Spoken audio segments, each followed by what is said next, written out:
Welcome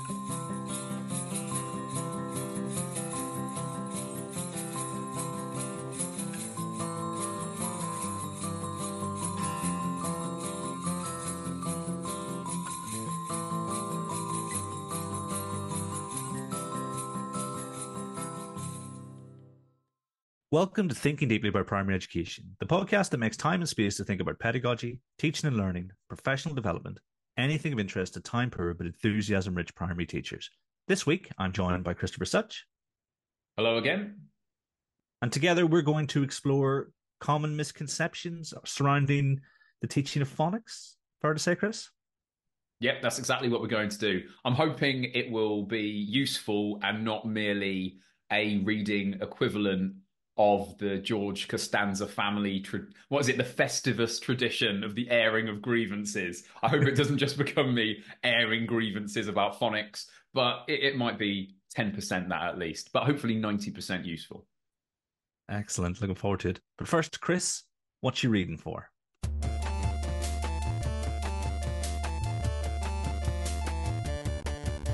Hey, what you reading for?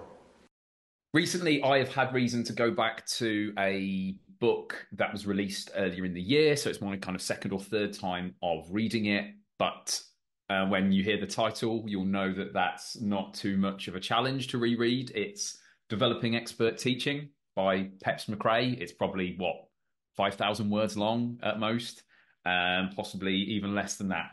But a goldmine for those who work in teacher education, anyone who's interested in developing expert teachers, just has a real knack of taking complex ideas and communicating them in a simple way without losing the nuance. So highly recommended, both if you're interested in teacher development, but also if you're just interested in concise communication. And it was for both of those reasons that I went back to the book recently. But yeah, highly recommended. What about you, Kieran? What are you reading for? Excellent recommendation. I mean, mine is also a book. It's by historian Tom Holland, and it's called In the Shadow of the Sword. And I like to see it as almost like there are a lot of parallels between how we like to analyze education and sort of unpick assumed truths. He's essentially doing the same thing, but with that period of history, I think possibly referred to as the Dark Ages, but perhaps incorrectly so. And essentially, it was quite formative in terms of the Abrahamic religions and being formed and stuff. And he's really going through the sources and looking for a way to paint a picture that is reliable, I think. And it's really, really interesting. And I think, yeah, definitely anyone who's interested. I'm not sure if we actually teach much, but a lot of what we teach is fed by the particular period of history. I know, for example, that the kind of the period of time that's often regarded as, the Dark Ages, when we're talking about Europe, is obviously not so dark in other areas of the world. And it's those other elements of the curriculum, or it's those other parts of the world that are focused upon in kind of primary history. But for obvious reasons, they're not usually referred to as the Dark Ages. Yeah. Yeah, quite the opposite sometimes. Yeah. So definitely, yeah. So anyone looking to read around what they may have experienced in school, definitely check it out. So this week we're going to continue in a similar vein. We're going to look at perhaps some assumed truths, some misinterpretations, essentially things that we may do. Perhaps we don't understand why we do, but it's perhaps better if we take a different tact. So I reckon if we set it up in terms of, we'll outline what the misconception is, and then we'll explore each in turn, and we'll see where the conversation takes us, Chris. So we're thinking about teaching of phonics.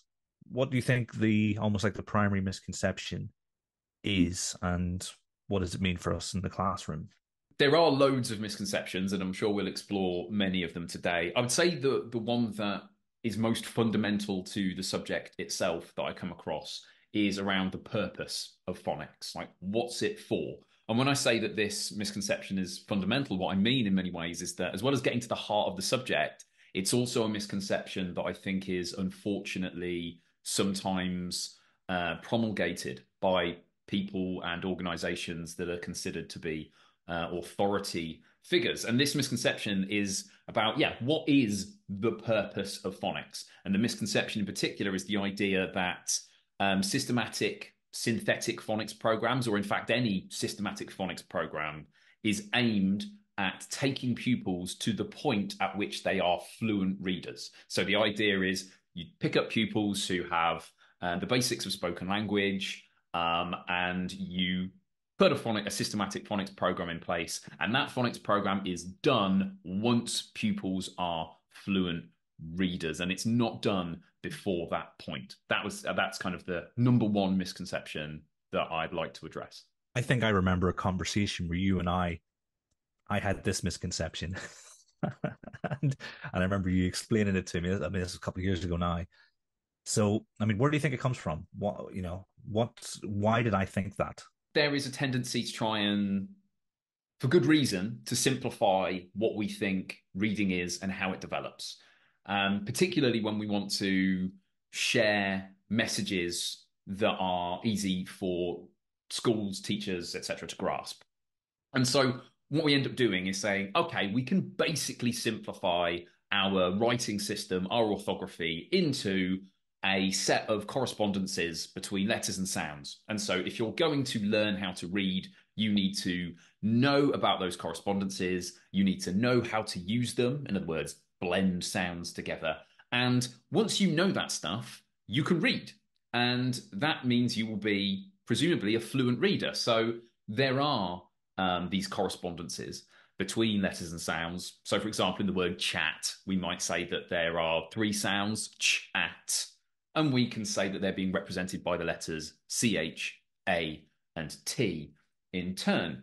And the idea that we can kind of then get is that, okay, as long as pupils know about these correspondences, they've got them memorized, and they know how to use them, then they should be able to read any word fluently. Well, the first problem with that is that there are loads of these correspondences. There are some that are really common, but if you look across the entirety of the writing system, it kind of depends how you define it, but there are certainly hundreds. And firstly, there's no evidence to suggest that it's a good idea to try and teach all of them explicitly.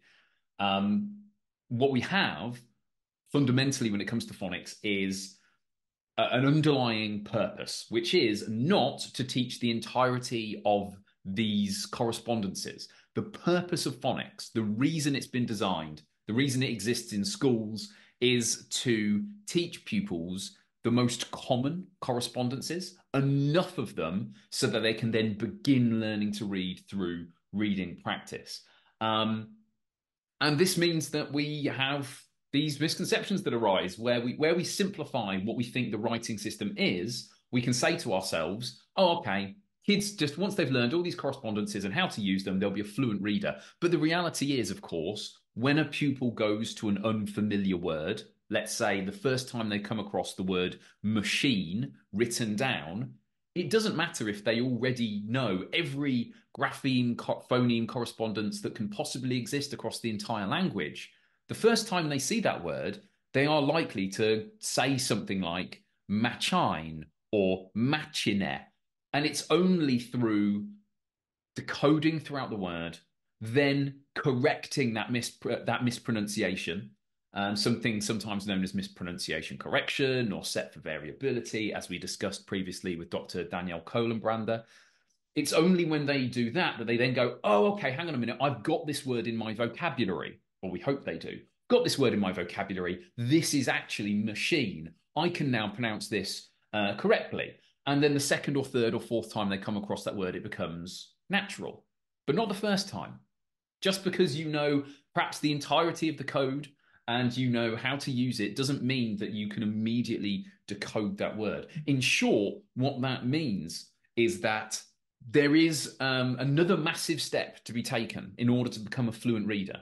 Phonics can have completely done its job, and yet pupils can and often will be still very disfluent. There's lots of reading practice that they need to do. They need to build up this bank of words that they can recognize automatically through reading practice. So again, just to remind about the center of this misconception, some would say, okay, we need to keep teaching through a systematic program of phonics until pupils are fluent, when the evidence that actually exists suggests, no, what we should do is we should teach a systematic program of phonics until pupils are accurately able to decode the majority of words they come across in a simple book, because then they're able to do the statistical learning, as Mark Seidenberg would describe it, through actual engagement with texts.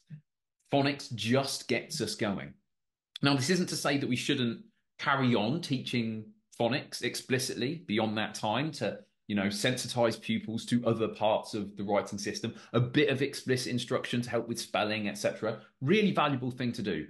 But in short, the idea that systematic phonics programs need to continue until a pupil is fluent doesn't stand up to scrutiny, not least because the vast majority of pupils won't be fluent until kind of late into year 2 or year 3 or year 4, by any, sensible definition of the term fluency.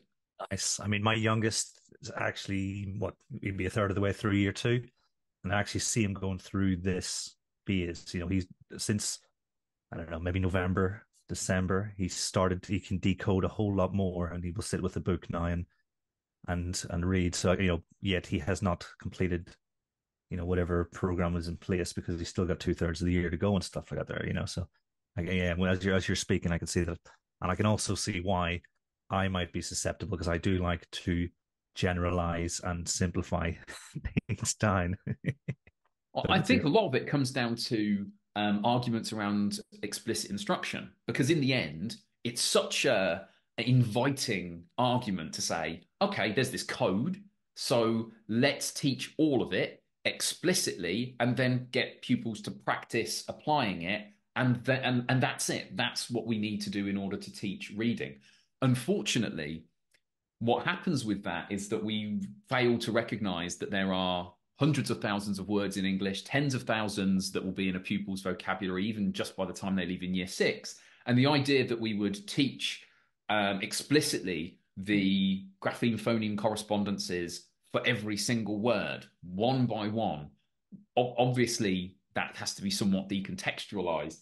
It's just a non-starter. What we really need is, as we said before, to give pupils the tools to start this much more efficient over the longer term process of statistical learning through experience. And part of that comes down to the fact that when we teach phonics, it's explicit, it's hugely valuable, but it's quite a slow, cumbersome process. It is, okay, I'm going to teach you this little bit, and we're going to practice this little bit, and then I'm going to teach you a bit more and a bit more. And the scope and sequence that makes it systematic is obviously really valuable, but it is a piece-by-piece affair. What we want pupils to do is to get to the point where we can then get them to almost swim in language, rather than a little bit by little bit. We can start to say, okay, now we're going to read lots of books together. I'm going to get you decoding lots and lots and lots and lots of words.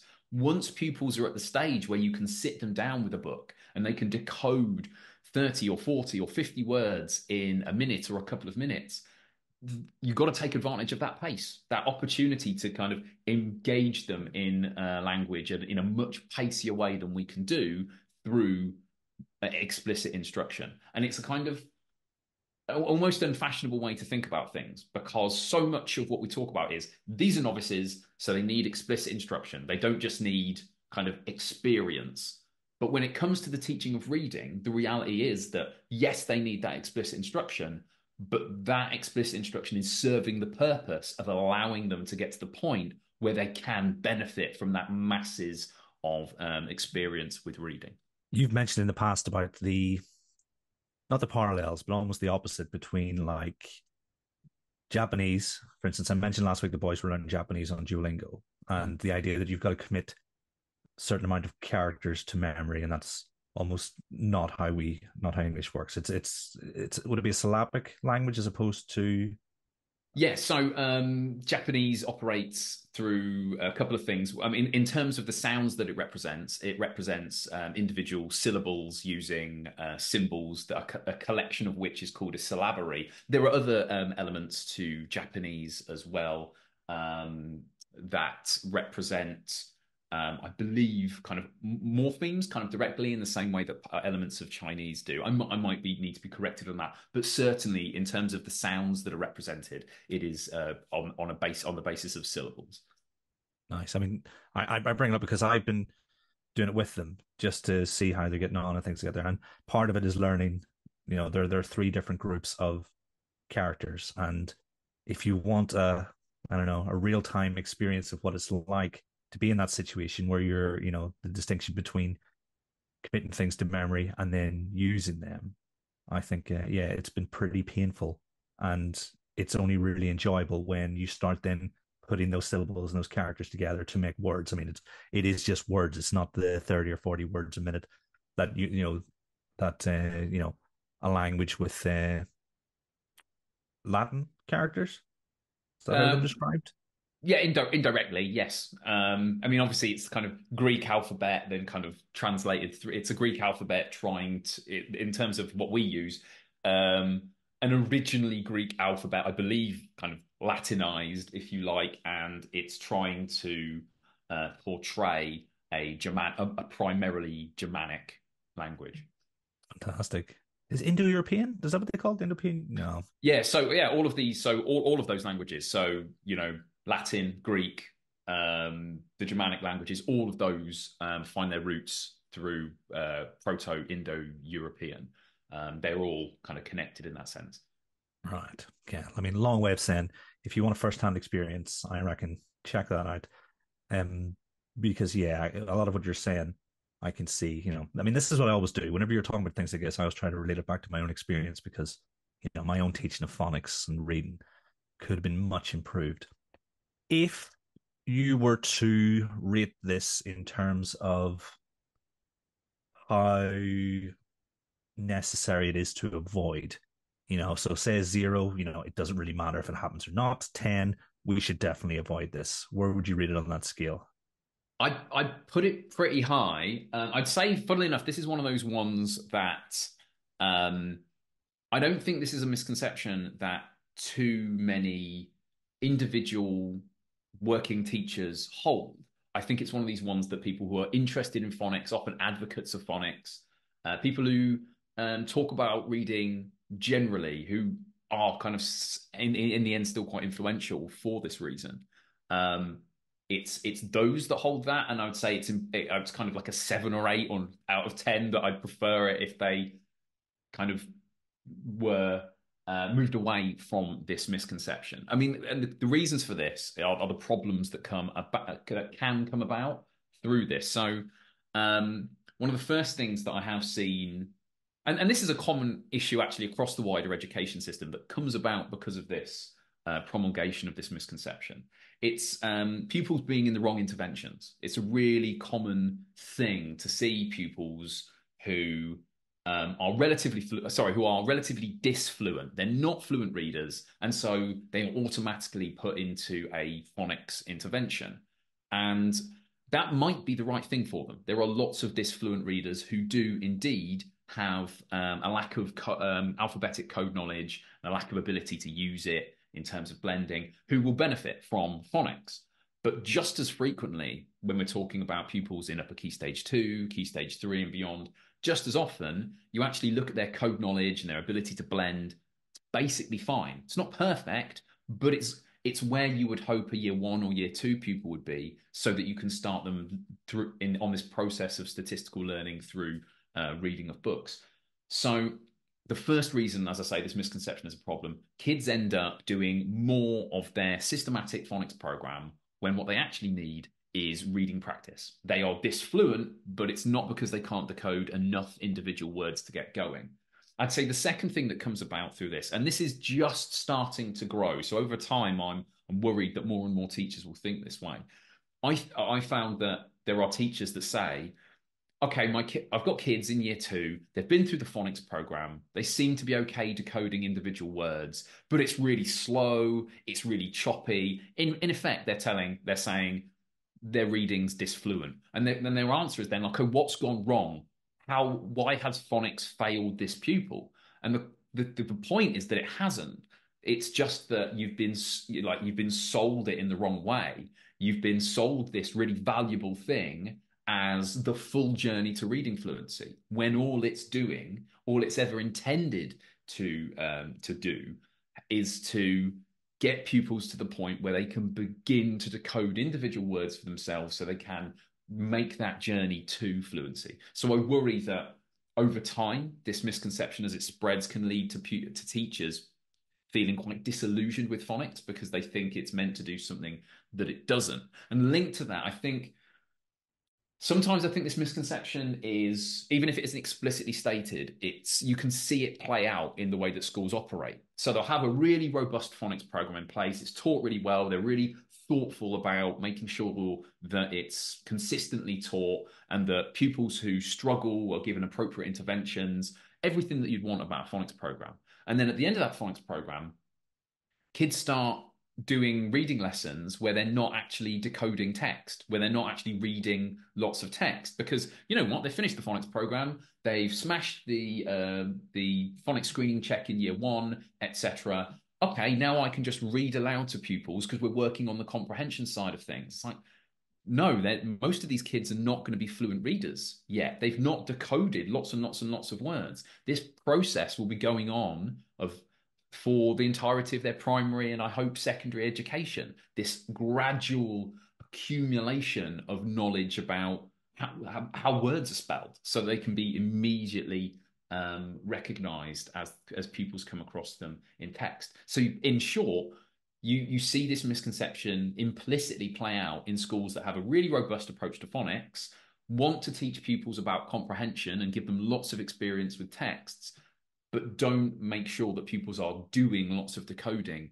in their reading curriculum. And when I say decoding, of course, I also mean kind of then building meaning from those words as well. But at the heart of this fluency development is lots of active practice decoding words. And often that doesn't happen. It sounds like this is something that perhaps advocates of balanced literacy, or was it whole world literacy, might pick up on and use as I don't know, I don't want to say straw man, but some sort of a point in their argument against the use of phonics. Oh, 100%. Yeah, 100%. What you'll find is people saying, see, phonics hasn't achieved what you wanted it to achieve. It's like, well, that's partly the fault of phonics advocates saying that phonics is a way of teaching reading. And I appreciate the simplicity of that argument, but it is not that, not really. It's a way of teaching initial decoding. It's a way of getting pupils to where they need to be. So, as I've said before, they can begin this journey to reading fluency. It isn't the whole shebang. You see, I'd say the most fascinating way that this plays out, and this hasn't had consequences yet, but I worry that it might. You see this, or one of the ways that I think this misconception plays out is when people talk about possible reading assessments. So often people who I hugely respect on these subjects will talk about the possibility of a year three phonics screening check. And the idea is they say, look, by the end of year one or year two, we've taught pupils the most common aspects of the code. What we really want to do is then to give them an assessment in year three or year four to check whether they've understood much more of the code, maybe the 90% of the grapheme phoneme correspondences that make up the vast majority of those that we see in the most common words in English. And the challenge with that is that it's a complete non-starter. People, if you really think it through, a phonics screening check that seeks to check the less common aspects of the code is obviously not going to work. If we think about the way that a year one phonics screening check works, the most important part of it are the pseudo words or the alien words, things like yemp and zimph and this kind of stuff. And the reason that's so valuable is that you can see whether pupils have understood the bits of the code, whether they can blend them together, even when you can guarantee that they haven't seen these words before. So you can see, well, do you know those bits of the code? Can you blend them together? Perfect. It's a really sensible way to assess pupils' beginning understanding of the coding. But if you try and do that in year 3 or 4, how would you test the less common aspects of the code? If, for example, you say, well, the letter A, we know that it can represent the sound A, but it can also represent A and other things. How can you put that into an alien word or a pseudo word, as we might otherwise call it, that actually tests these things? If you say, oh, I'm going to make a word blamf, BLAMF, but I want pupils to know that this A is representing the less common part of the code. I want them to say blankth or blumph or whatever.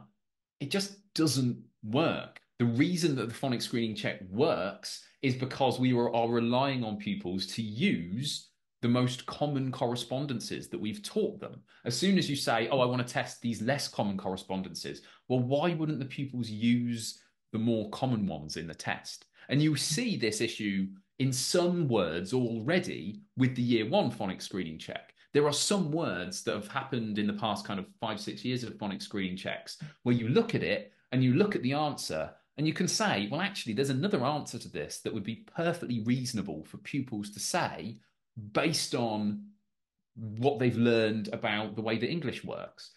But as the further along you get from that, the more of the kind of grapheme phoneme correspondences that pupils learn, the more impossible it is to say, well, I want to test these rarer bits. It's just, you can't do that with pseudo words, which means you can't really do it at all.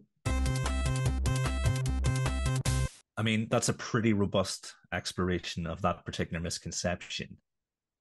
What do you think the next one we should consider might be? Now, this one is a particular bugbear of mine because I think it directly leads to the sort of thing you mentioned before, where people who are advocates of whole word approaches or balanced literacy approaches, whatever you want to call them, are able to take some of this stuff and use it against phonics. And this misconception is the idea that we should teach pupils to decode nonsense words, or those pseudo words, or sometimes known as alien words, the kind of words that pupils come across in the phonics screening check. The idea that they should play an important role in phonics instruction across kind of reception, year 1, year 2, where phonics goes there, that we should be teaching pupils to decode lots and lots of these non-existent words. This is obviously a really bad idea for a variety of reasons, but the central one is that it undercuts statistical learning. One of the things that we're asking pupils to do is to build up not just their knowledge of grapheme phoneme correspondences in isolation and how to blend, we're actually asking them to get a sense of how words work. You know, if you see a sound, if there's a sound at the start of a word that is, it's unlikely to begin FF. It's much more likely to be a single F or a PH, etc. It's not likely to be FF. I think there might be the odd exception, words coming from other languages fairly recently. But generally speaking, that's a kind of a statistical pattern that pupils will pick up because they're dealing with real words. Whereas when you teach with nonsense words or alien words, you're kind of putting false data into this system that pupils are kind of beginning to understand. So, and there are some phonics programs, for example, where nonsense words aren't just like a brief element when we're preparing pupils for phonics screening check, say the week before, just so they know what's going on. But instead, they make nonsense words or alien words, whatever you want to call them, central to instruction throughout kind of reception and year 1. And the only reason I can think for them having done that is to game the system, is to make sure that as many pupils as possible pass the phonics screening check, which sounds like a good thing in isolation, except for the fact that they are getting kind of a boost in that score in a way that isn't necessarily, which is at best isn't contributing to their reading development. Now, there might be an argument, a small argument for an occasional teaching of these kind of pseudo words if we really want pupils to focus on use of grapheme phoneme correspondences and blending, and we're aware that pupils have already learned lots and lots of words by sight, and we want them to kind of go back a step. We want them to really focus on it, maybe. But as a core part of instruction for the vast majority of pupils in the room in phonics lessons, I just don't think it is anything but a waste of instructional time at best. And at worst, I think is an attempt to game the phonics screening check, which is there to help schools recognize how well their pupils are doing, who needs support, and for us to recognize, whether phonics is doing what we want it to do. So yeah, it's a bit of a shame that that misconception exists and is part and parcel of some phonics programs. It feels like this one is likely to be quite prevalent, I would imagine, given the data on outcomes essentially since year two of the screening check. Are you going to give this a 10 in terms of we should totally avoid this? Yeah, absolutely. Not least because every year, like a couple of weeks before the phonics screening check, there are parents who are on Twitter saying, my kid has brought home this long list of words, and they have been doing for the last 6 months in order to prepare for this test. And there are a number of reasons why that is bad news, not least because parents are well within their rights to say, well, what's actually going on with the teaching of reading here? Now, sometimes we will do things that parents might not immediately understand, because, we're teachers, there are aspects of pedagogy that require a bit of expertise. But there are also things that we do that aren't defensible. And I think this is one of those. I think it tends to give phonics a bad name. It becomes an easy way for those who are against phonics to criticize it. So yeah, I would happily see the regular teaching of pseudo words or alien words in phonics programs. I'd love to see that gone as a thing. Presumably, though, the programs we use in schools have been approved. If I remember correctly, and it's been a while. So at some point, this has gotten past some sort of audit of Yeah. what's being encouraged to schools. Yeah. You could make an argument that suggests that the way in which these phonics programs have been accredited isn't always as well informed as it might be. That said, I think that it's starting to kind of feel like I'm kind of criticizing around the edges when I'm really supportive of what's happened at the core. And that's probably, probably a fair description of what's going on here. But at the same time, we shouldn't be so encamped in our views that we can't recognize weaknesses in what's going on, even when it's from an organization or a body or a group of people or an individual that we otherwise generally agree with. Yeah, I mean, because I was on board with the whole approved textbook aspect, but my gut was that really there should have been one government sponsored, like other jurisdictions do. And perhaps that might be the same for phonics in terms of here's the program, follow the program, and then we could draw on the best available research into how to help pupils learn to read. And so then, yeah, you remove this variability and you say, okay, here's a level playing field for everybody. And this is based on an understanding of both these misconceptions and how to avoid them. Yeah, well, I mean, previously we had letters and sounds, but obviously that wasn't a complete program. It didn't have the necessary resources, assessments, decodable texts, etc. It didn't have anything like that, but it was something that was used across the country. People, if you said letters and sounds in reception or key stage one, people knew what you were talking about. I think there was a fairly significant missed opportunity when all this came to pass. It would have been perfectly possible for the government to have created something centralized and said, look, this is the way, this is a free version. If you want to go with other routes, we're happy to, accredit all of these other programs, etc. But here is a free high quality version. This is your default if you don't want to pay, large amounts of money to various providers. But we see that play out with regards to other aspects of curriculum, etc. I understand where kind of maybe the government's coming from in terms of trying to avoid the scrutiny that was come along with making a decision, because in the end, when you make decisions and you push things, you do end up with that higher level of scrutiny.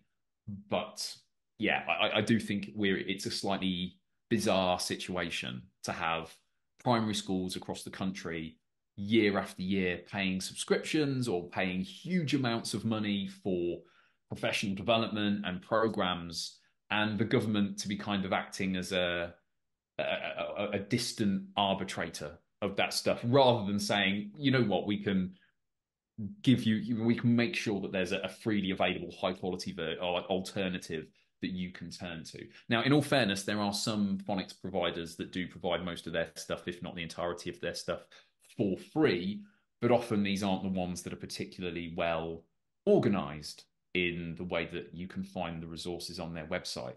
And yeah, it does feel a bit like a missed opportunity from the government, if I'm honest.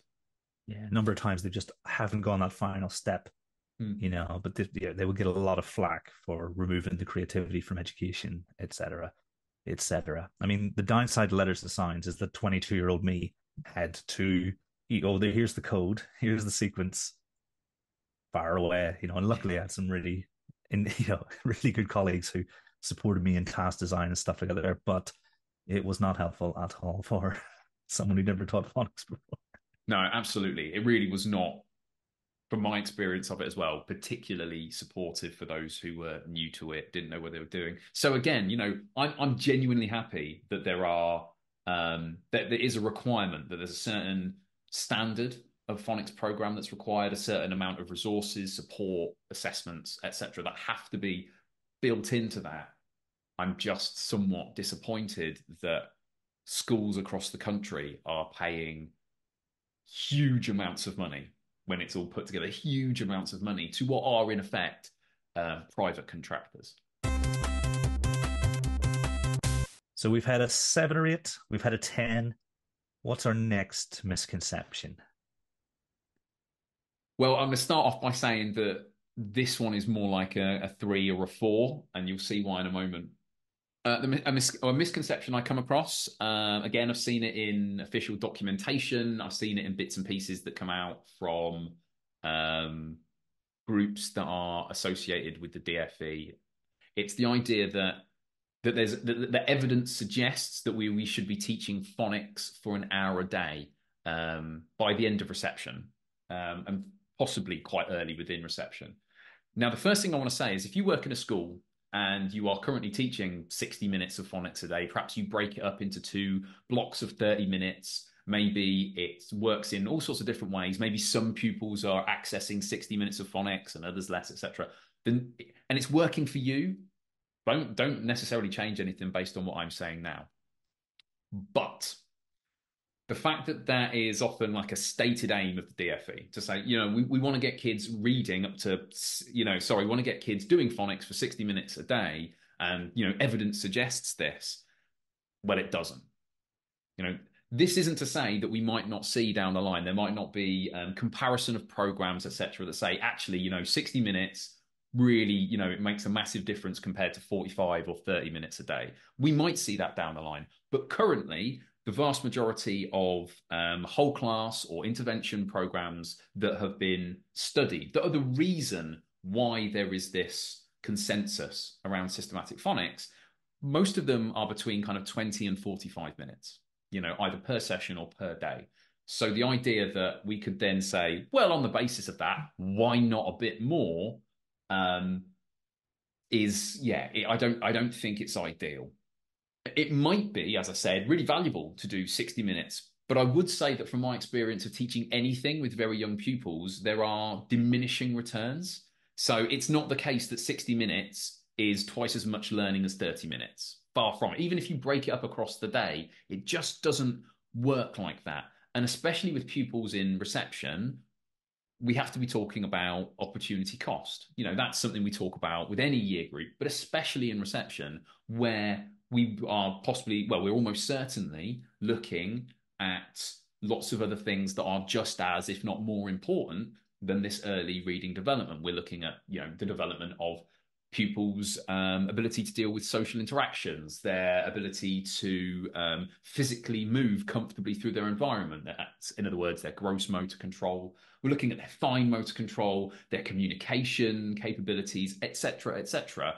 And so we have to be really careful, especially careful with the time that we then dedicate to explicit instruction, because there's really only so much of that you want pupils to have in a school day. We almost certainly want some level of explicit instruction related to elements of early mathematics as well. So if we're saying, oh, okay, let's have an hour on phonics, well, presumably we also want kind of 20 minutes of story time, and then we want maybe 30 minutes or whatever it might be, or 20 minutes on mathematics. This stuff starts to add up. So I worry about this idea that we must get to 60 minutes of phonics in reception, partly because I think it gives phonics a bit of a bad name. And I think it makes people distrust the idea of evidence, because I think people are within their right to say, okay, what evidence here? What is it that makes you think 60 minutes is definitely something that we should be aiming for? The final thing that I think worries me about it is that where I've discussed this with some school leaders and some people who kind of agree with this statement, they often say things like, well, you know what it's like. If we say that schools should aim for 60 minutes, then that means they'll do at least 30 or 40. So there's this kind of this acceptance that, well, schools are never really going to take us at our word. So if we overestimate, then at least they'll do the amount that probably is sensible, around 30, 40 minutes of explicit phonics per day. And I think over the longer term, those kind of arguments are really detrimental, because if you are accepting and kind of building in a certain level of distrust into your communications, then over the longer term, there's kind of like there's like a race to the bottom with that, where eventually people say, oh, well, yeah, we know we don't need to trust what they say about this because they always exaggerate. And over time, it's a bit like, wage inflation. Over time, your expectations of this overestimation are kind of built in to what you think is going on. So yeah, I'm in short, I'm not a fan of that as a recommendation on the basis of current evidence. If, however, schools, government, whoever it might be, were to say, we don't think there is a robust body of evidence for this as it stands, but we think it's a pretty sensible idea. These are the trade-offs, have at it. I'd certainly have more respect for the position. But yeah, in short, it's certainly a misconception that there is strong evidence to suggest that an hour a day of phonics for 4 and 5-year-olds is necessary. I mean, I don't think it would take long to realize in practice that it's only been very certain circumstances that actually does work. I mean, even when I'm teaching year 5, I'll very rarely go beyond 40 minutes in a maths lesson and maybe bank 20 minutes for later on in the day kind of thing. Mm-hmm. Because I think you can get everything you want to get done within that time. And you're not, because I remember the old strategy days when we had the 3-part lessons and we had to have the 60 minutes for our lessons. And, you were either having filler or you, like you said, diminish returns. So, that makes a lot of sense, I think. I think shorter, more impactful chunks of time, helps both logistically within the school day, but also I think with our attention spans, because I mean, I'm almost certain I've read like 20 minutes is probably our max, for real proper attention, and we should be working within it, but I don't know. I don't have the papers at hand to suggest that. Yeah, I do think, I mean, like I say, there might be schools out there that say, actually, we break this into 3 little 20-minute blocks. It's incredibly impactful.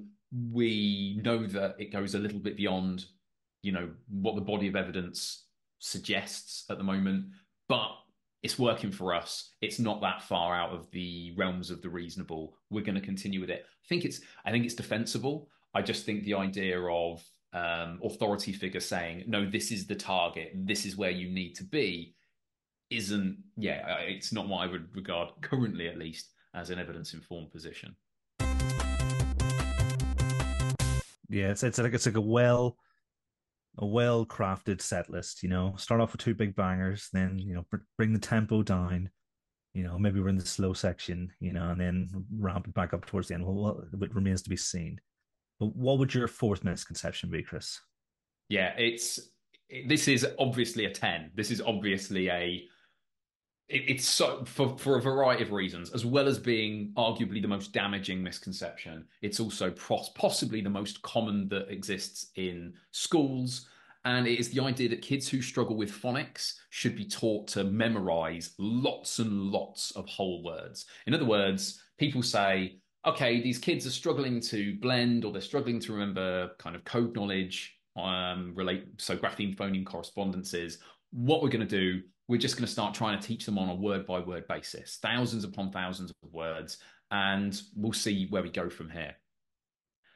Often, frustratingly, things such as neurodiversity are used as a reason for this. So, this kid learns differently. They don't recognize grapheme phoneme correspondences, whatever it might be. Again, there's an absolute dearth of evidence to suggest that we need to teach pupils in a way that doesn't align with how our writing system works because of particular individual needs.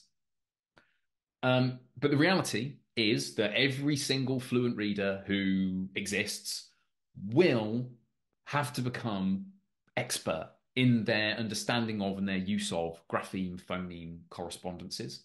And if someone doesn't have that stuff yet, or isn't at the early stages of that where they can begin to learn more and more of these from their own reading of words, if they've not got like a bank of grapheme phoneme correspondences and they can't blend, if they don't have that so they can start actually engaging with text, then we really only have two options. We either teach it or we hope that they work it out for themselves.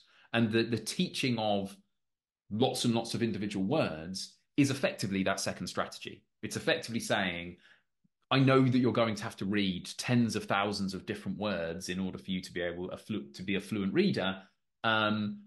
And I'm going to teach you, I hope, maybe 1,000 of them if we're really, really lucky and we dedicate lots of time to this. But the other 29,000, you're basically on your own when you need to work out these correspondences for yourself. And fingers crossed, that's in effect what we're doing there. Now, the real damage of this is that it is an instructional dead end. You teach pupils lots and lots of words as whole units. And what that tends to mean is when they come across a word that they haven't learned, an unfamiliar word, they try and read it in that same way. They try and see it as a whole thing. And often this leads to strategies like partial decode, then guess. In other words, let's look at the first couple of letters, and then I'll take a guess based on context. I hope it fits. And again, really damaging because it means that pupils are not decoding through the word. They're not doing that mispronunciation correction or set for variability thing that I talked about earlier with the word machine. They're not learning new patterns about the English writing system. They're just taking a guess, hope it's right, move on. And yeah, so that's obviously really problematic over the long term. Part of the reason why it's such a strong misconception is because over the very short term, it can look really successful. If you give kids simple enough books and they learn maybe 200 or 300 of the most common words, or maybe a few more than that even, they start to be able to kind of look like they're dealing with very basic books in a decent manner. And you think, oh, okay, they've made a big step forward, they're more confident, etc. But you are basically just setting a trap for them down the line when the words get harder. You're not helping them to develop the processes that will allow them to actually become a fluent reader over the longer term. Now, a little like nuance to this is that people get really evangelical about sight words, about saying to kids, look, this is the word he. When you see this, say he. Now, my preference when you're introducing words that have bits of the code that kids haven't come across yet, like when we introduce the at the very early stages of instruction. When we do that, it's um, it's not necessarily problematic. And my preference is to say, oh, okay, so in this word we've got and we've got so it's the. You know, you kind of sensitize pupils to the idea that it's just there's a bit of code you haven't learned yet. We're going to come on to it later. For now, though, this word is the. I prefer that. But at the same time, there's no evidence to suggest it's a bad idea for pupils to learn, 20 or 30 or 40 words, as it were, by sight. I think over the longer term, it's a much better thing to then say, oh, this word that you learned, he. Well, we've learned that this letter can represent E now in some of the words we've looked at. So this is just E, he. But when it's first introduced, it isn't problematic for kids just to know that that's he and to know that this word is the, etc., etc. So, yeah, like I say, people get quite evangelical about sight words, of how they should never be taught. Again, I wouldn't necessarily say that that's a position that's backed up by the evidence at present. But when it comes to teaching loads of words by sight, 100, 200, 300, 400, and that crucially becoming a pupil's go-to way of dealing with words, then it's obviously problematic. So it feels like the first couple of misconceptions were almost like phonics on phonics skirmishes, some scuffles have broken out in camp. But this is a pitched battle in the reading wars. Do you think that makes it less prevalent in classrooms? Or do you think it's ideologically built into those schools who wish to adopt an alternative strategy or have an alternative ideology? And does that impact on how often we're likely to see it? Honestly, when I go from school to school to school, I think it would be wrong to describe almost anything of what I see as ideological. It's almost always teachers saying, "Look, I want to try. This doesn't seem to be working. Logically, I imagine there to be an alternative. In fact, only 20 or 30 or 40 years ago, this is what we would have done, or 5 years ago, a Senko or someone working with the local authority, whoever it might be, said, look, do this kind of teaching instead with these kids. So they're well within their rights to think that there are sensible alternatives. And again, this comes back partly to those other misconceptions I talked about. When phonics is portrayed inaccurately, it's sensible for people to start coming up with questions about why it isn't achieving what we expect it to achieve. So I wouldn't say it's kind of like an ideological thing in schools. It's generally just, I think, a misunderstanding about what phonics is, what it's trying to achieve, and what it is that underpins the development of reading. People see reading as, it's this thing that I do with books. So I look at the words and then it makes sense. And if your understanding of how reading develops doesn't go that far beyond that, it's perfectly understandable if you think, well, it doesn't actually matter how pupils learn this thing, when in fact it does, because it has long-term consequences. I say it's not ideological. I would also say that it comes down to a bit of a silo effect in terms of Key Stage 1 and Key Stage 2.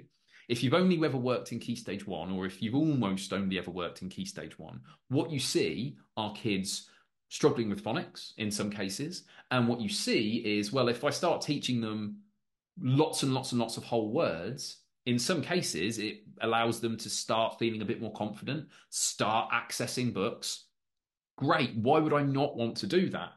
And if you've then seen those kids when they get to year 5, year 4, year 5, year 6, and when you realize that, oh no, they've not been building up this capability to blend, they've not been building up this pattern of understanding about the way that grapheme phoneme correspondences work within words, then you see the problems of it and you have to go back and unpick that.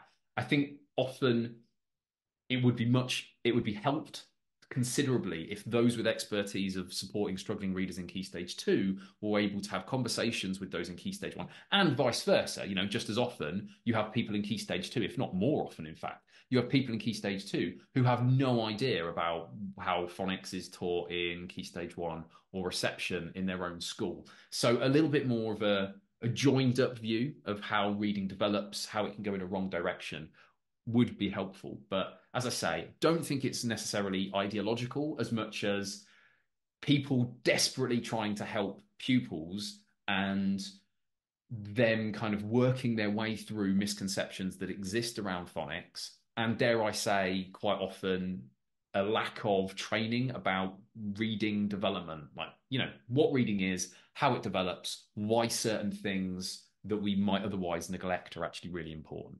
I mean, that's really interesting because sometimes I will see in maths, this is how we envisage maths, and there's not necessarily right or wrong.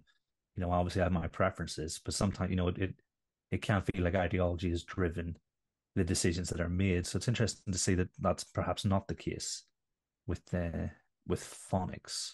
Yeah. What Well, about just to quickly say, it depends what we mean there as well, because so for example, people will talk about systematic phonics and they'll talk about, synthetic phonics in particular.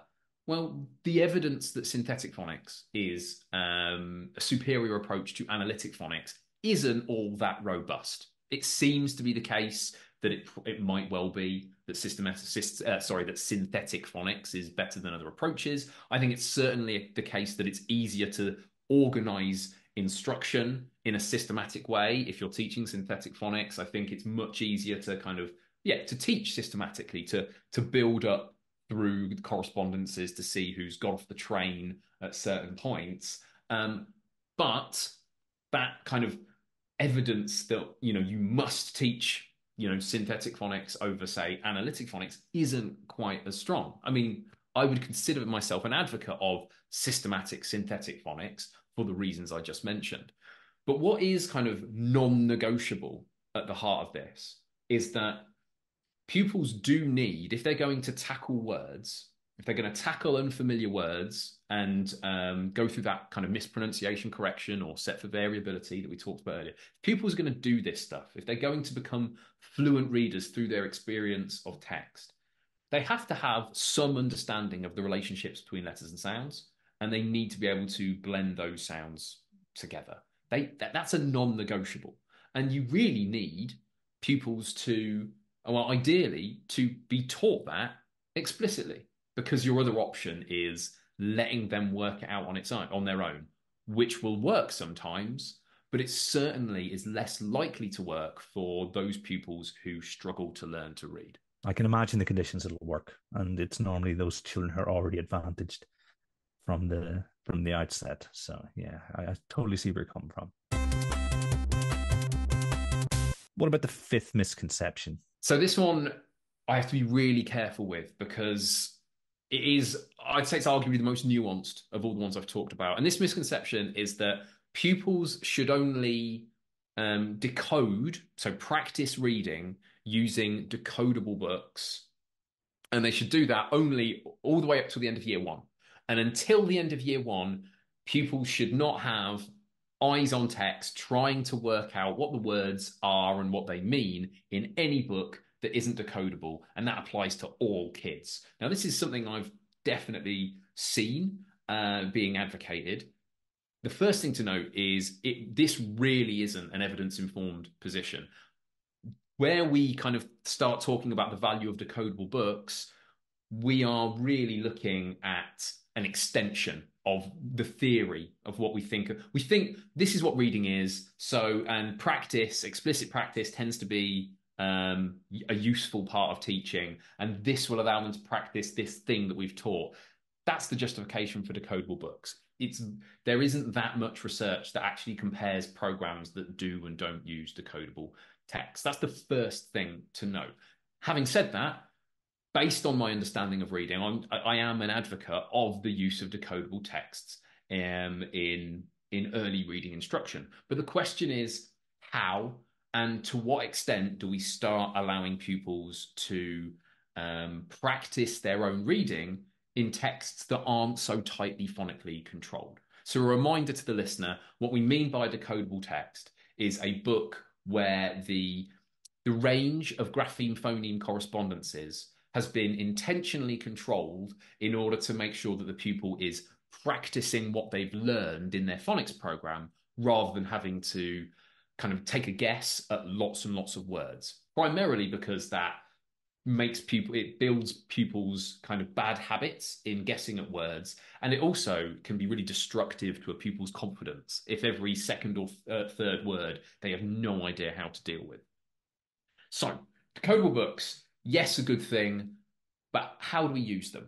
Firstly, if we're talking about like reading more generally, just like sharing books, hearing books read aloud, of course, from the very beginning of instruction and the very beginning of a young person's life, ideally, kids should be engaging with all sorts of books, not just decodable books, and throughout their instruction, when it comes to sharing books, hearing books, reading aloud or being read to by a parent or carer or brother or sister, etc. But let's put that to one side. We're talking now very specifically about pupils practicing their reading when they're in charge doing the decoding for themselves. At what point do we say, you know what, let's try that transition from a decodable book to a relatively simple, normal book, in inverted commas, normal book. In other words, a book that's likely to have some words that pupils will have to, puzzle out a little bit. It might have a word like cafe, and they've never seen the letter E representing A before, and so they have to use a little bit of this mispronunciation correction or set for variability. Those kind of books. When do they make that transition? And at the moment, as I said, one misconception is that all kids end of year one, because that's roughly where the phonics screening check ends. Often that's where phonics programs end, and then there's this sudden transition into, in inverted commas, normal books.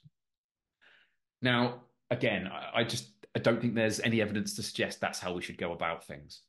Very often, pupils, or quite often, you will find pupils in year one, and in some cases even earlier, who you put a normal book in front of them and they are able to recognize the words. And when they come across unfamiliar words, they decode throughout the word, correct their mispronunciation using their vocabulary and go, oh, I see, this word's machine. And they move on. As soon as a kid can do that, I don't care if they're 3 or they're 13, whatever, they are ready for practicing their decoding in normal books. And it doesn't matter where they are at in the phonics program. Now, they can still take home decodable books as well to practice with. That can still be part of instruction, of course, can still be using decodable books in the classroom. But there is no reason for a pupil who can already decode individual words and can show you that they will decode unfamiliar words by using all of the letters within that word, all of the correspondences. There's no reason for them not to begin the statistical learning that takes place with, in inverted commas, normal books. Because, in effect, pupils start off with decodable books and they're practicing grapheme phoneme correspondences and blending that they've been taught in phonics. But the journey to fluency is going to require them to deal with unfamiliar words. It is going to deal with them it's going to require them to deal with words, like I mentioned earlier, like machine, where they might initially go machinette or machine or whatever it might be. It is going to require them to deal with that, use what's in their vocabulary, and then go, oh, actually, it's this. And maybe they learn a little bit of knowledge there. They think, oh, CH. Oh, I remember from my phonics lesson, I remember that CH can also show the sound sh. And they just kind of, they develop a little bit of their understanding of the English writing system. That is a crucial part of becoming a fluent reader, being able to deal with unfamiliar words using what you've learned from phonics, applying what you've learned from phonics. And how pupils make that transition from decodable books to books in which they're required to do that is, well, first, that transition is important. It's worth monitoring. And secondly, that transition shouldn't be delayed if kids are ready for it. There's no reason to say kids shouldn't be undertaking this statistical learning if they're already at the point where, to all intents and purposes, phonics has done the job it's required to do. It's fulfilled that purpose that we talked about as the first misconception. It feels like a lot of the steps taken by schools with regards to decodables were in response to updates to the inspection framework. Do you think the framework, and it might be that there, sometimes we get literal interpretations or sort of unspecific interpretations. I don't know if that's the right word, but essentially, we're using this as our basis for decision making, but we haven't got the full picture. Is there any responsibility for the framework to shoulder this misconception? I think the challenge here is, and I'm probably not going to make any friends with this, but I don't think it's very plausible, unfortunately, to expect Ofsted inspectors to necessarily always have the requisite understanding of early literacy that is required for them to make sensible decisions in schools. So, for example, the reason I say this is that in terms of the framework, it's very rarely the case that I have schools, teachers, etc., reaching out to me saying, oh, look at this in the framework. This means we should do X, Y, and Z. That isn't the problem. The problem I see is people saying, we've just had an Ofsted inspection, and the person was saying that it was wrong for this pupil to be reading something that isn't a decodable towards the end of year one, even though we know when we hear that pupil read, they're fine with that. They can hear that read aloud. Now, this isn't that common. I mean, from what I'm told, Ofsted inspectors tend to want to hear a pupil read aloud, and if the book seems fairly well matched to them, in other words, they are reading it adequately, then they're going to be happy.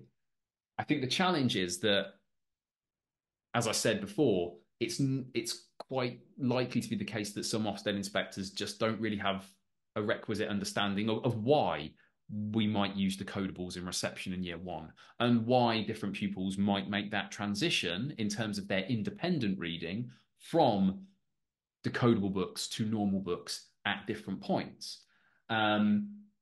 Again, thinking back to the very first misconception, it wouldn't surprise me if that is something that, in fact, I know from communications with people who have been into schools, or people who have experienced people coming into schools, I should say, that first misconception often comes up. This idea that, well, hang on a minute, this pupil isn't a fluent reader, and so why have you got them on anything other than decodable books? It's like, yeah, but no, that's not how this works. That's not why we use decodable books in the first place. It isn't decodable only until pupils are fluent, in the same way that it isn't teach pupils using a program of systematic phonics until they're fluent. And so, yeah, in short, I do think there's a responsibility on those who seek to hold schools accountable for their reading instruction to really understand this stuff.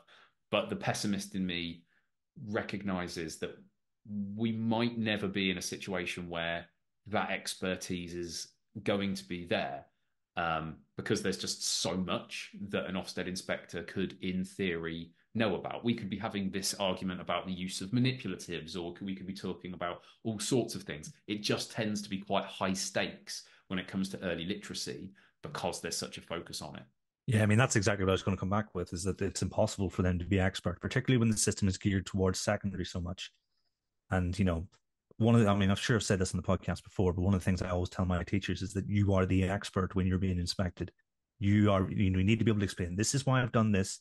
Here are the reasons why. Here's our basis for our decision making. And that's the kind of confidence that allows them to go into that and get the most from the experience, because whenever you defer to someone who has no experience but is in a position of authority, there's only, really one way that can go, I think. Yeah. And again, I mean, maybe this is me playing kind of devil's advocate for Ofsted in this situation now, but the advice I tend to give is, if you are a reading lead in a school and you're the ones who have actually made decisions and who are doing X, Y, and Z, your responsibility is to know more than the Ofsted inspector, not just about your context, but about the theory and practicalities of what it is that you are doing. And I hope that Ofsted inspectors are. I mean, it's very difficult to recognise when someone is has a level of expertise if you don't have that expertise yourself, and naturally that kind of situation leads to the possibility of people just being able to blag stuff, especially given the brevity of inspections. But in terms of covering yourself, in terms of making sure that you're making good decisions, yeah, just really knowing your stuff and being ready to stand up to an Ofsted inspector who you think perhaps might be holding a misconception is a sensible place to put yourself in because, yeah, as you say, it's impossible for inspectors to be experts in everything.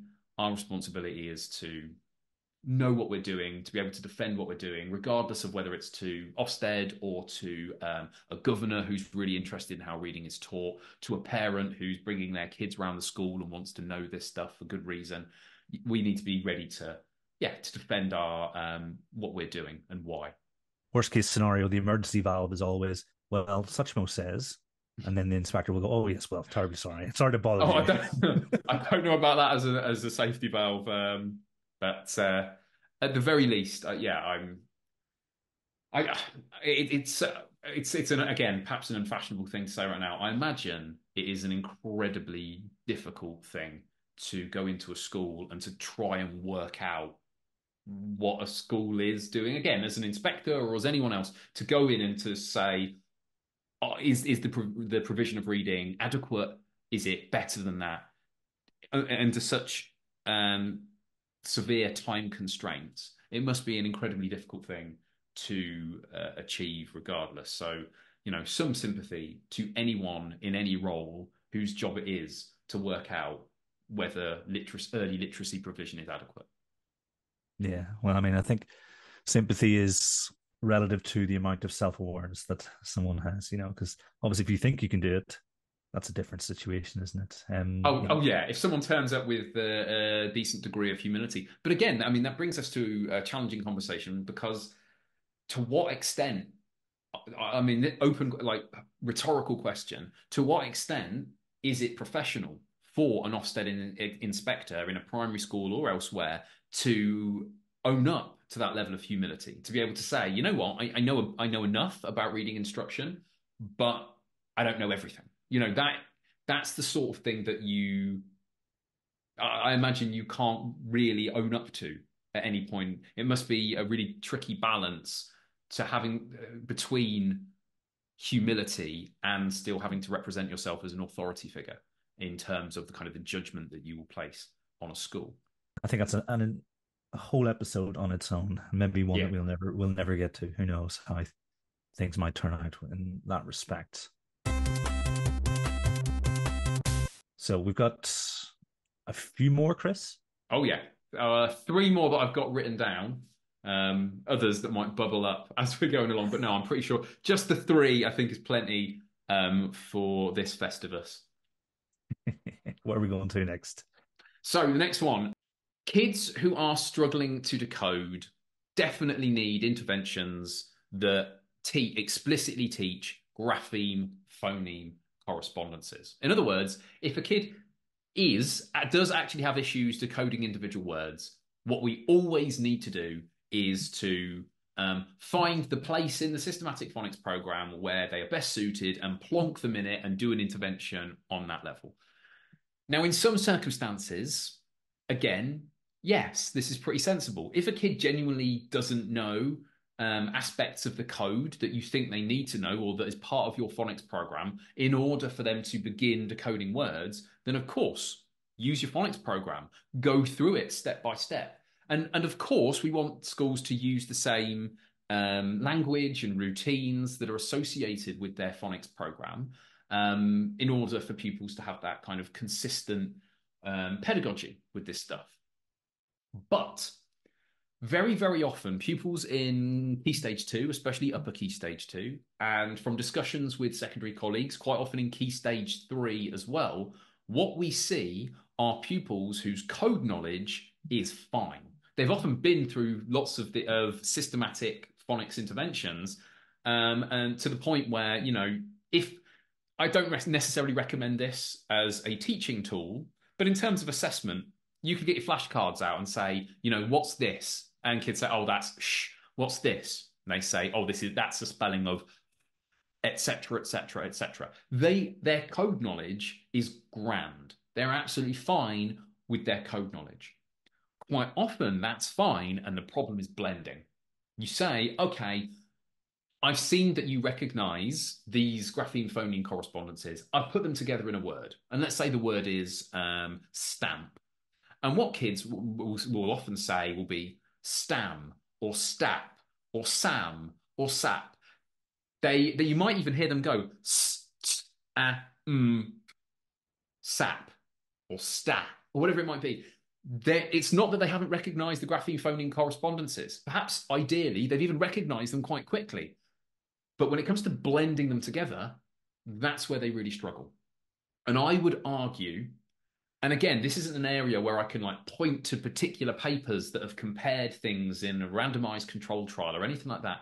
From personal experience, working with pupils in Key Stage 2 and beyond, again and again, what I've seen is that actually what they require is more practice with blending. And what this comes back to is this idea that where pupils have issues with reading, rather than just going, oh yeah, this is a decoding problem, what we need to do is to dig into it a little bit. We need to recognize, well, is this code knowledge? If so, yeah, we need to go through, find where we want to pick up in the systematic phonics program that the school uses. But if it isn't, if that code knowledge is basically fine and the issue is blending, then we should really identify that through assessment and then target it directly. Now, if we're lucky enough to work one-to-one with pupils, that might be just lots of practice reading from decodable books, lots of modeling when pupils come across a word they struggle with.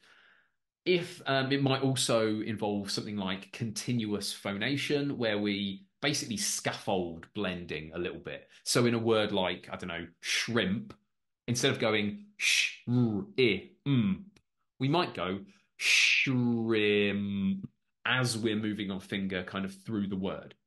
So we're not kind of segmenting those individual phonemes so much. When we're first showing the word, we're kind of stretching out those sounds and kind of bringing them together a little bit as a way of scaffolding this blending for pupils. So doing some of that with pupils. Quite often, though, what these pupils need, though, either through reading decodable books or through lots of practice of just blending and segmenting lots of words with tricky adjacent consonants like shrimp, like print, etc. What they often need is just practice blending words like that, segmenting and thus spelling words like that as well. And what you find often in phonics programs is that what there isn't enough of is modeling and practice of those two things. Now, that isn't necessarily like a flaw of phonics programs as such, because they're designed to teach often whole classes or relatively large groups, and they probably provide a sensible amount of practice. But for those pupils who are perhaps in the bottom kind of 10 or 20% of those who really struggle learning to blend, they need way more practice with that. And often if we just dump them back in the phonics program, once again, there isn't necessarily lots of modeling and lots of practice on this key thing that they particularly need, which is blending, and the reverse of that, segmenting, which helps them to kind of embed that blending. Lots and lots of blending practice is a good idea for those pupils who struggle to blend, not necessarily lots more teaching of code knowledge. The blending aspect is almost that, when you realize that people can read, a bit better than disfluently, it's normally the blending that has clicked into place, certainly in my experience.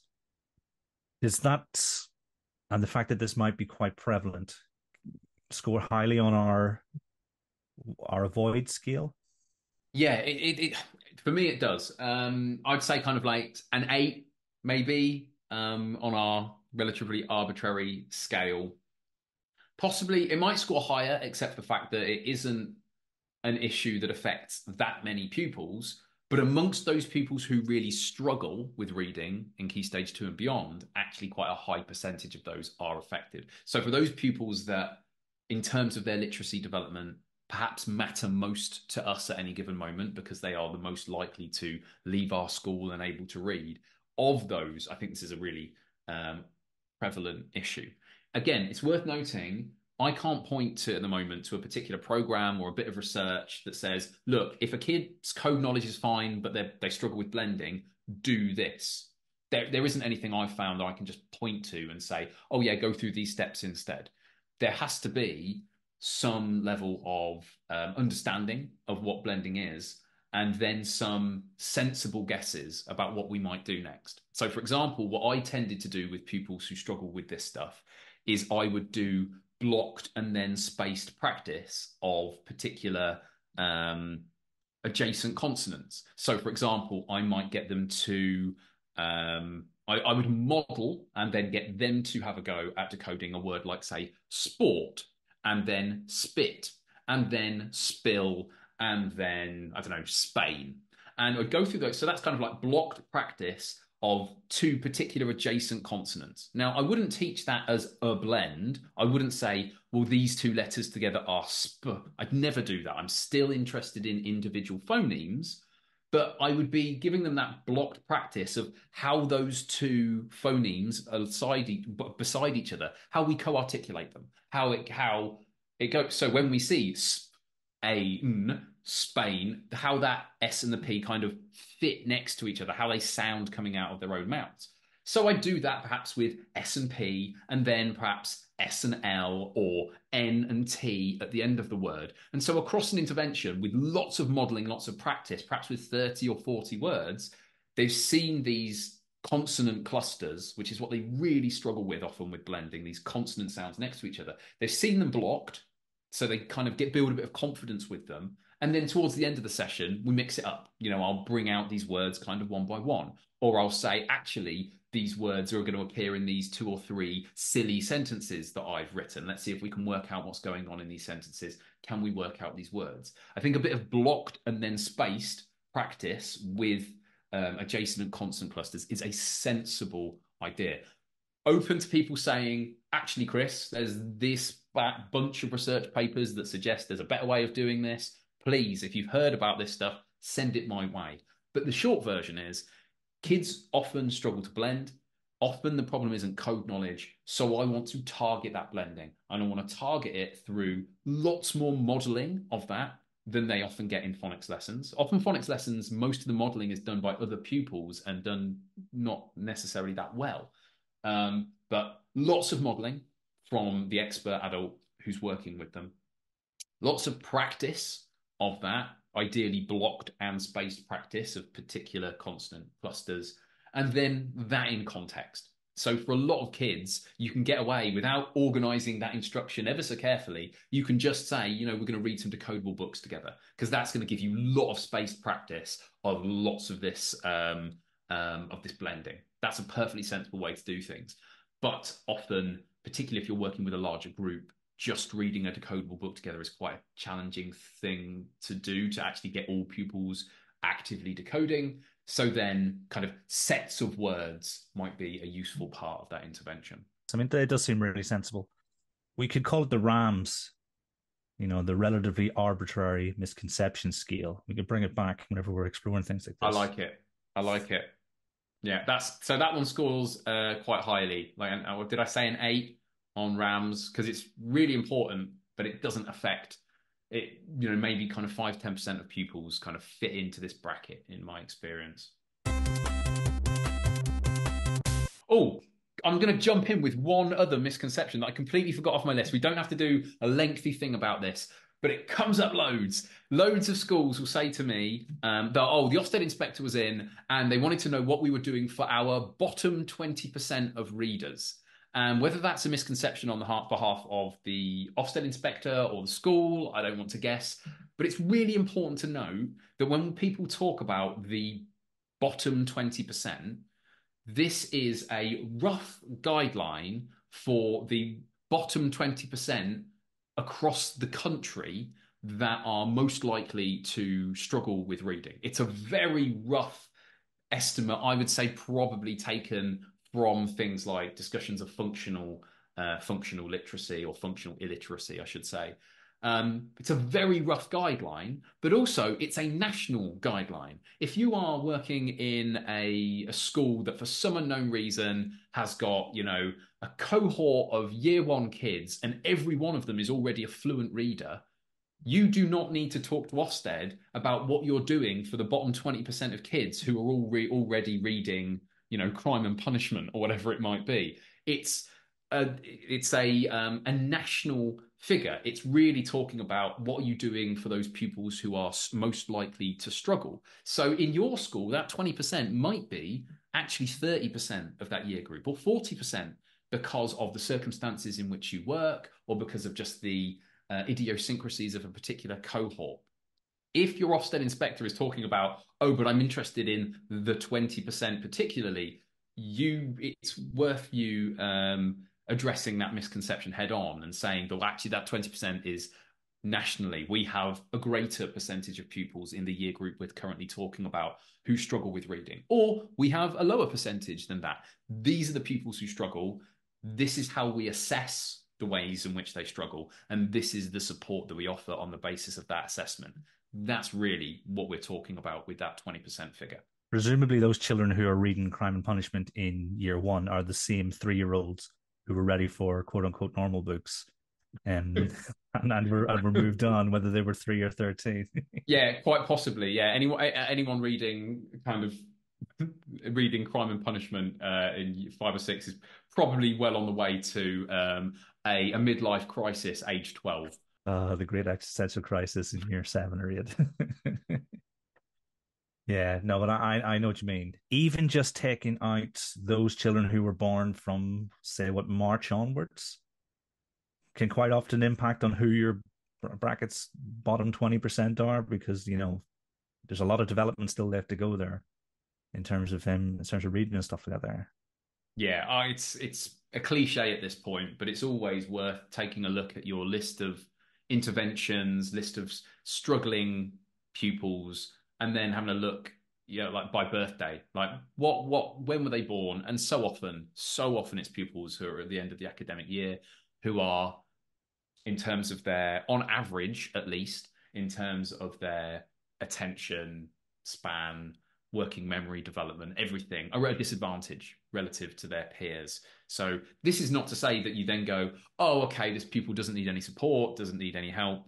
You judge on the basis of, what difficulties they're having and what support you can offer them. But I think it often is eye-opening to see how frequently our quote unquote struggling pupils are just young.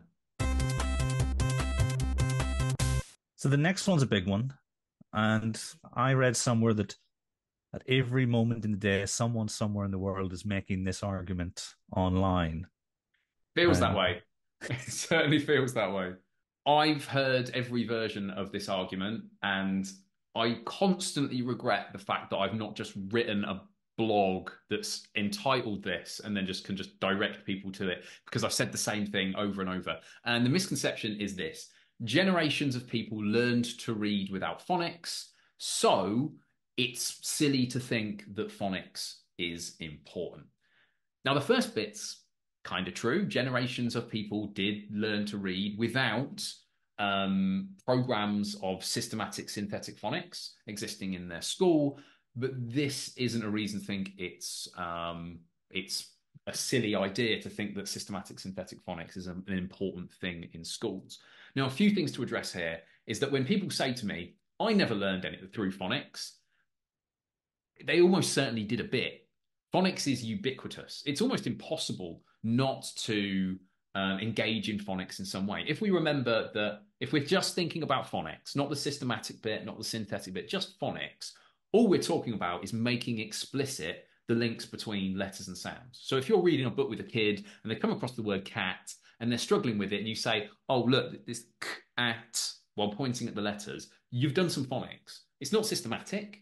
It's not necessarily the way to teach phonics, but it is phonics on some level. You are engaging with making explicit those connections between letters and sounds. So phonics is basically ubiquitous on some level and has been through education, I imagine, for as long as people have been learning to read. So the first thing to note is you probably did learn a bit of phonics. Like those generations of people probably did get a bit of phonics. It was unlikely to be systematic. It was, in other words, the scope and sequence might not have been spelled out clearly, but phonics it was to some extent nonetheless. It is, of course, possible for people to learn these relationships between letters and sounds and how to blend without explicit instruction.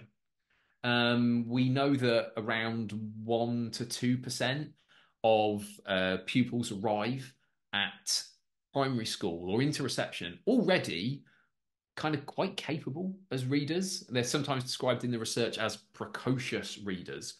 And when their family background and their learning opportunities are looked into, generally what's quite common with these pupils is that they've been read to a lot aloud, and parents or carers, whoever looks after them, have pointed at the words as they've gone. And these pupils have basically begun to pattern spot grapheme phoneme correspondences for themselves and how to blend them together. Now, I don't think that it's only 1.5% of kids who have received this kind of input. It's just 1.5% of kids who have both received this input and been fortunate enough, or other circumstances have been in play that have then allowed them to translate that into, oh, okay, I already know loads of the stuff that I'm about to be taught by a systematic, synthetic phonics program. So it is possible to learn without explicit teaching, but that shouldn't surprise us. That's true with all sorts of complex things.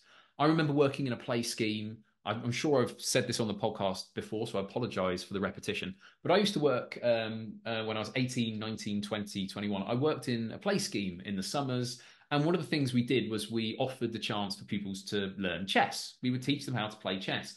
And some kids, they just watch other children playing chess, and they'd be away and at the races. They just watch and they go, oh yeah, I know this piece moves like this piece moves like this. And I know, and they basically know the object of the game as well. Enough to get started without any explicit instruction whatsoever. Loads of kids benefited from, or absolutely needed, someone to say, actually, well, this is how the game works. These are the people who move first. This is the way that these pieces move. They needed explicit instruction to get going. And from my experience of teaching chess, nobody lost out from getting that explicit instruction. Even those who had already kind of worked out the basics of the game for themselves, they weren't really losing out from me saying, oh, by the way, the pawn can move, 2 spaces forward on its first move or what. That wasn't problematic for them. But as I say, some people can just learn it from experience. The same way some people just learn to swim just by being chucked in the pool. In the same way that, Bubba Watson learned to be a top level golfer on his own in his back garden with a golf club and some wiffle balls, kind of hitting them around the house. But the vast, vast, vast majority of pro golfers had golf lessons, and the vast, vast majority of people who become, really excellent swimmers benefit from some kind of explicit instruction, some kind of swimming lessons, some kind of coaching and support. Same is true for phonics. It's absolutely the case that pupils can, in some circumstances, learn this, but our job is to make as many pupils learn this as easily as possible. And that's why phonics is a useful thing. And that's why it is a bit of a non sequitur to say that, well, yeah, lots of people used to learn to read without phonics, and so there's no reason for us to worry about it now. If you want, I can give you the transcript of that portion and you can turn that into a blog so that you can make a blog with that title, unless you're being facetious or I'm always being facetious. I'm always being facetious, Kieran. I struggle to avoid it. But no, I do genuinely regret not having put that into an argument, bookmarked it, and then just linking it when people ask me directly that question, as tends to happen. Or more precisely, when they comment on a thread that I've written about phonics saying, oh, you're barking up the wrong tree. I never learned to read this way. It's like, okay, maybe you did, but we'll see. But yeah, I should probably do that at some point. I think we've got time for one more, which will take us to nine misconceptions. This kind Sorry. of ties a lot of the previous ones together, which is every child is different, so we should try other ways of teaching reading. And again, there is a bit of nuance in this one because, of course, every child is different. It's that old joke, you're unique, just like everybody else. Um, and that's, obviously that's true. But this argument always comes up in reference to phonics specifically. And it's usually people saying, look, phonics didn't work for this kid. Let's do something different. It always comes up in relation to phonics. In many ways, this kind of ties into previous misconceptions. And here we can say, you're right, kids are different. But when it comes to, what phonics is at heart, it's less about how we learn and more about the thing that we are learning. Phonics is defined through the thing we're learning, which is the relationships between letters and sounds and how to use them. All you're really saying when you say, yeah, phonics is a good idea, is that we recognize that these things exist within our writing system and that pupils need to use them in order to become fluent readers, which are things that are, as well as being relatively self-evident when you understand the basics of the writing system, they're also, backed by a lot of evidence. The second thing is to say, generally speaking, it's better to explicitly teach something that pupils are less likely to pick up on their own. It's sensible to explicitly teach that stuff rather than just say, well, I'm going to expose pupils to it and hope that they kind of spot the patterns for themselves. As soon as you accept those two basic premises, that the English writing system has at its core relationships between letters and sounds, and that it's in terms of making it easier for pupils to understand these things, like making them explicit by teaching them clearly, showing them, modeling, giving them the chance to practice, that's kind of a valuable thing to do. As soon as you accept those two, I think, fairly self-evident premises, it's difficult to argue that this stuff shouldn't be taught to pupils. So in the end, yes, every child is different, but we want them to learn the same thing. And phonics, as I say, is much more about the content being taught and us making it clear to pupils than it is about any particular method, as it were, or technique for teaching. I think that has been a pretty clear thread running through each of the misconceptions. And so, yeah, I think it's a really good way to tie everything together and sort of round everything off. Now, I think Neil was quite interested in being here, so it may be that we revisit some of these if he listens and has notes, because obviously, lots of this is conversation within the, I don't know, is it fair to say prophonics education community? And so there may be nuances that are worth pulling out, but I think you've done a really good job of summarizing your position and relating it to what evidence is available and what is supposition or hunch based on your vast experience, So I think it'd be really useful. And the plan in 2024 is to, it's almost like year zero in terms of episode transcripts, because I've got such a backlog that don't have transcripts. And I'm going to say, right, okay, from January, and this will probably be a good one to start with, episodes will have transcripts on Ko-fi, and then try and tend to the backlog as we go forward. And so if anyone is interested in accessing the full transcript, then that'll be available there on the day of release, which I think should be the Saturday before New Year's Eve, so the 30th of December. I think almost also some like any other business, we've put 20 episodes on TeacherTap. TeacherTap have got this new CPD platform, and they very kindly invited us to select those that we thought were evergreen episodes. And they said start with 20 and see where we go, because I think quite a lot of our, I think at this point we've done maybe 157 by the end of this year.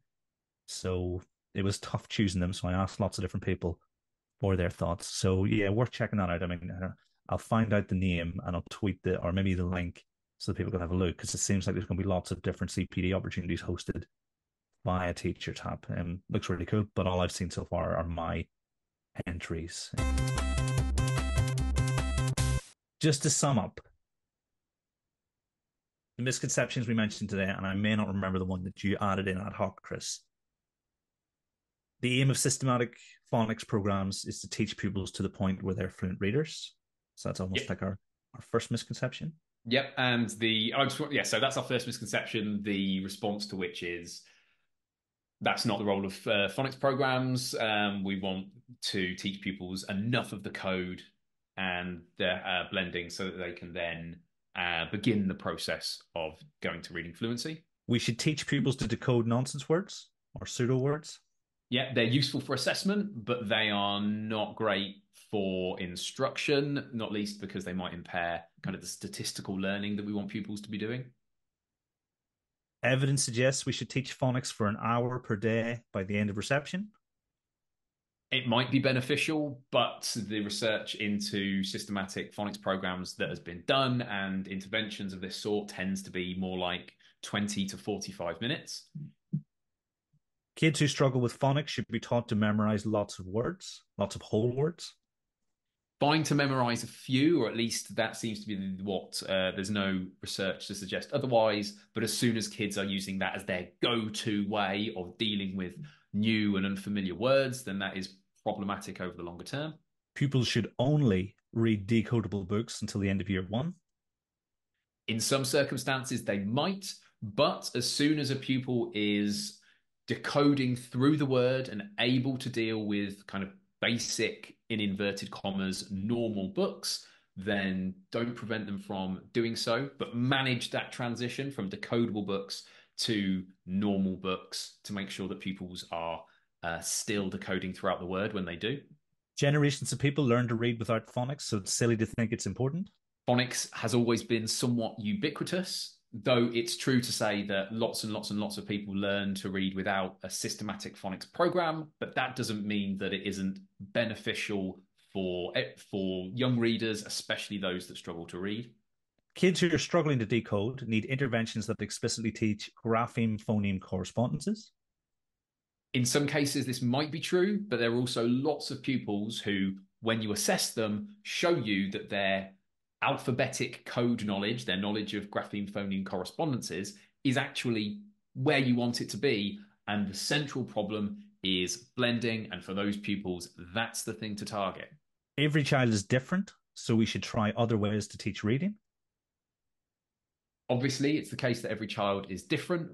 When this argument is applied, however, to kind of phonics, what we're really talking about is what we want them to learn, the content, the kind of knowledge and related skills, rather than a particular technique. So when we say we should teach them without making explicit the relationships between letters and sounds, then I'd be hard pressed to say that that's justifiable for any pupil who doesn't yet know this stuff. And there was a bonus number 9. What was it, Chris? Yeah, the bonus number 9 was about the supposed or the denoted bottom 20% of readers and how they should be specifically addressed in your school's approach to reading. Well, that's the misconception, and the idea really is that 20% is a very rough national figure. And so what we really want to be thinking on a school-by-school basis is who are struggling with reading, how are we assessing their barriers to learning, and what are we putting in place to address those barriers to learning, whether it's 25% or 15% or whatever it might be of your current school cohort. Fantastic. Yeah, definitely lots of food for thought. And I think, it deserves to be listened to by lots of teachers and school leaders. I think all that's left to do then is to wrap up. In the words of Macaulay Culkin, Happy New Year. Happy New Year to you too.